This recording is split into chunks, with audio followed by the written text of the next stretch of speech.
As the state legislature does get back to work tomorrow, we know they'll likely be greeted by a large crowd of Mainers imploring them to pass gun reform. News Center Maine's David Guilford looks deeper at some early plans in Augusta.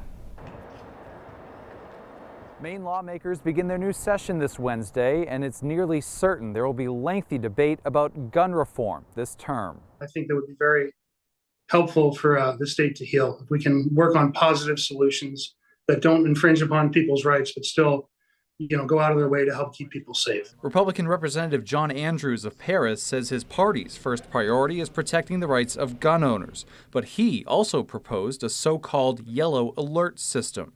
If someone does something to trigger a statewide alert, FFLs or gun dealers would get a text and a photo, kind of like an Amber Alert. We would call it the yellow alert system, basically telling them, do not sell to this person. They are either wanted by the police or in crisis. Maine doesn't require its own background checks, and Andrews said people can fall through some gaps in the federal checks, and said this would protect licensed gun sellers and the public. Meanwhile, Democratic Representative Vicky Dudera of Camden founded the Gun Safety Caucus and believed common ground can be found on things like red flag laws, universal background checks, and a wait period to buy. Is this kind of thing a challenge in Maine? It is a challenge. But I think what's changed since the Lewiston shooting is the realization for everyday Mainers that gun violence isn't just something that we read about in the paper in other states. Maine is full of responsible gun owners.